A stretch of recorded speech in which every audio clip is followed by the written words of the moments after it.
Hello les lumières, je vous retrouve dans ce nouveau question-réponse actu et cette fois-ci, vu le contexte actuel, l'idée est de nous pencher sur le conflit Iran-USA et voir ce qui se passerait un peu derrière le voile concrètement. Donc, c'est un spécial ici sur ce thème.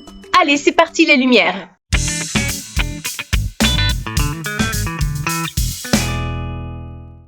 Donc la première question que j'ai posée, c'est que se passe-t-il avec ce conflit USA-Iran ? Alors j'ai noté que c'est un peu le bazar. En tout cas, de notre point de vue, c'est le bazar, on comprend pas grand-chose en surface.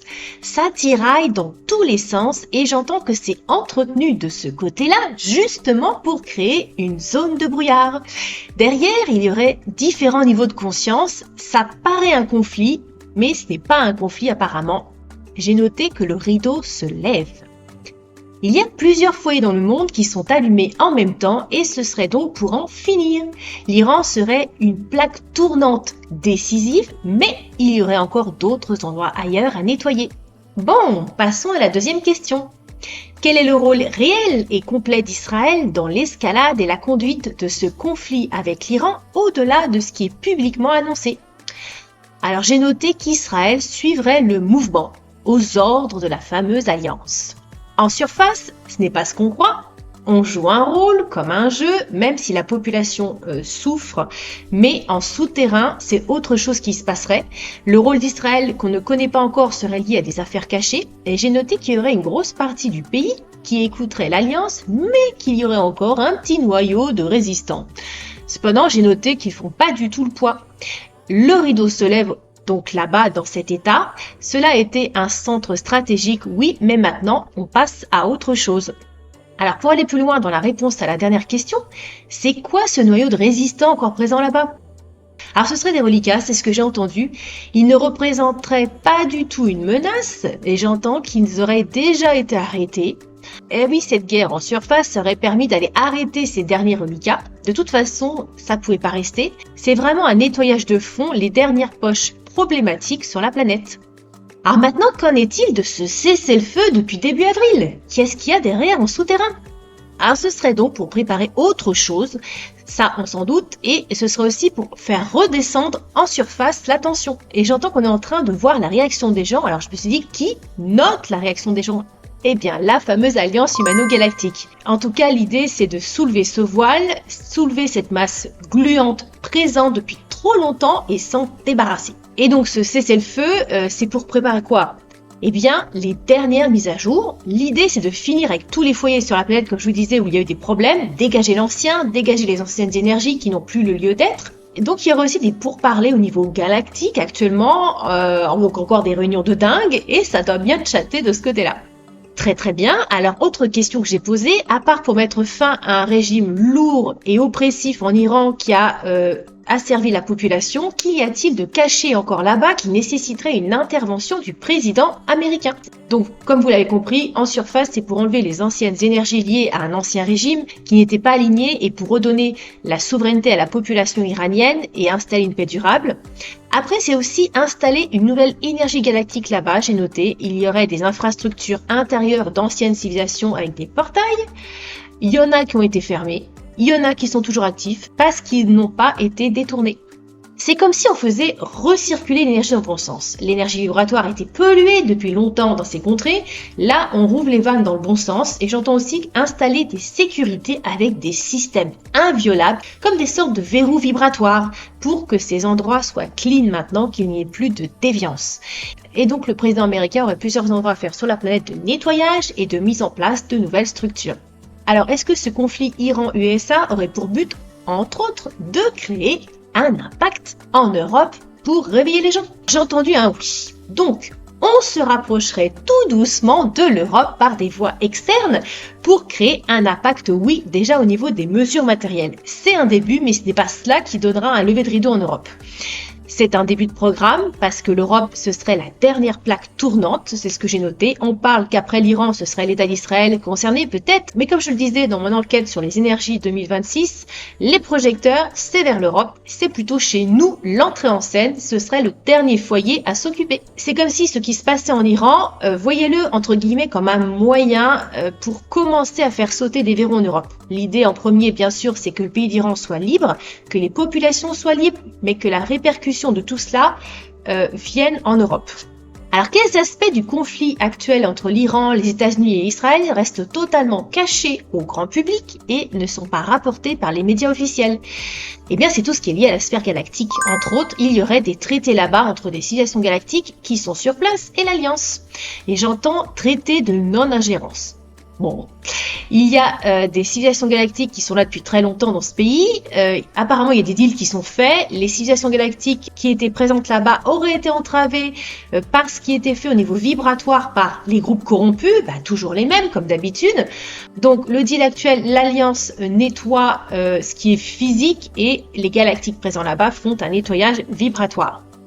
La présence de DT avec des traités là-bas, c'est aussi pour l'installation d'avant-postes galactiques en surface. Eh oui, ça vient, hein, et dans plusieurs endroits du monde d'ailleurs, c'est ce qui se passerait. Alors j'ai noté qu'il faudrait un avant-poste par pays. Donc de toute façon, on peut noter qu'il y a toujours derrière ces conflits, entre guillemets, un enjeu galactique.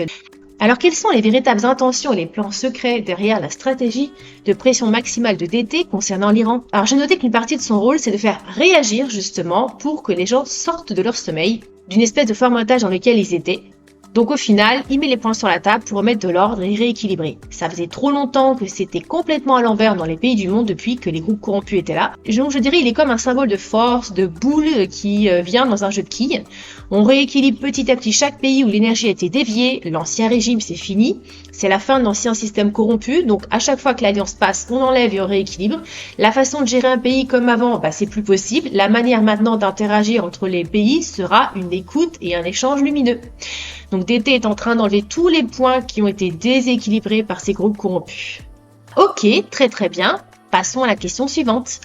Alors que se passe-t-il réellement dans les réseaux de tunnels et les installations souterraines en Iran pendant ce conflit? Est-ce qu'il y a encore actuellement des combats, des mouvements, des opérations militaires qui s'y déroulent?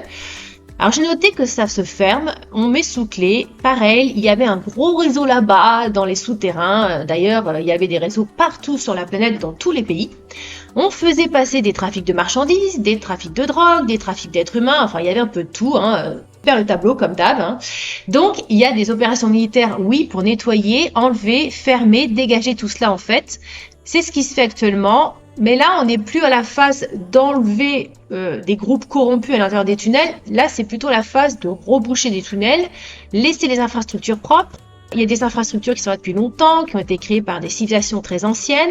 Elles avaient été occupées par ailleurs par ces groupes corrompus, mais seulement une partie. Ils n'avaient pas accès à tout, et heureusement. Alors j'entends que pour le moment, il n'y aurait plus personne dans ces tunnels là-bas, à part les militaires de l'Alliance qui passent pour faire le ménage. J'ai noté aussi qu'il y aurait un pôle de l'Alliance installé en souterrain pour gérer tout ce qui se passe en surface. Ça travaille beaucoup, c'est sans arrêt, H24. J'ai noté que c'est des allers-retours par des transports aériens à l'intérieur, et ça va super vite d'un pays à l'autre. C'est comme des espèces de wagons tubes navettes, ça fonce, ça fait comme pium pium pium pium comme ça. C'est très impressionnant. Il y aurait des échanges qui se font au bout de la planète, sous la mer, et j'ai le mot déploiement, c'est ce que j'ai noté. Alors en souterrain, comme vous le comprenez, ils ont déjà 4 temps d'avance sur nous par rapport à la surface, et donc au final c'est vrai que nous, de notre côté, on est complètement largués, en décalage par rapport à eux, mais bon, c'est réglé sur un timing apparemment. Il y a DT qui gère tout cela depuis sa base souterraine, partout, avec tous les petits points rouges sur la planète allumés.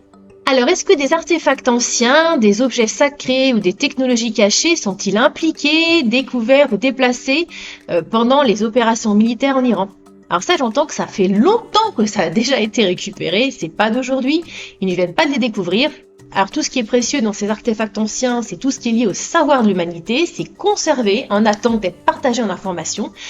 Alors on déplacerait des structures, des technologies de téléportation par exemple, c'est ce que j'ai noté. L'Iran c'est aussi un ancien pays galactique, hein, comme beaucoup de pays sur la planète avec d'anciennes civilisations atlantes. Donc en fait il y aurait des manuscrits, des artefacts, des technologies qui ont été retrouvés, qui sont scellés pour le moment. Des rouleaux j'ai noté, ça fait partie de l'histoire de l'humanité qui sera révélée. Donc tout ça, c'est pour le moment en attente. Hein. J'entends qu'il y aurait eu des combats stratégiques aériens qui se sont déroulés dans l'ancienne Perse et qui étaient assez intenses, hein, qui auraient causé notamment des vitrifications de lieux. Donc c'est-à-dire vitrification, entendez-le, par le sable qui devient du verre. C'était des guerres aériennes de contrôle de territoire qui seraient sur une période d'il y a environ 30 000 ans. Ouais, ça fait un petit bout de temps quand même. Hein. Alors, quelles seraient les conséquences de la fin du conflit en Iran? Eh bien, j'ai noté la naissance d'un nouveau monde. Cela en ferait partie. Ce qui se passe en Iran, c'est un peu ce qui se passe ou qui s'est passé dans d'autres pays. C'est toujours la même chose en souterrain au final. Et j'ai noté que c'est la fermeture de blessures du passé, car ça faisait très longtemps que c'était comme en stagnation avec des conflits antérieurs.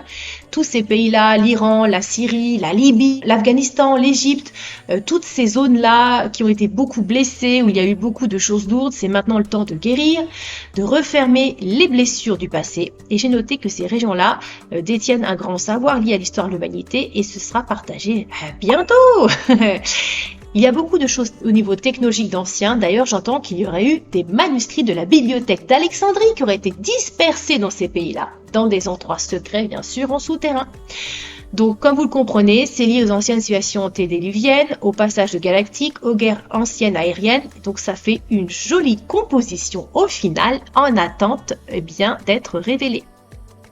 Voilà les lumières, nous sommes à la fin de notre question-réponse actu spéciale conflit en Iran. Je retiens que nous sommes en train de tourner la page des anciennes énergies qui ont pollué le monde depuis longtemps.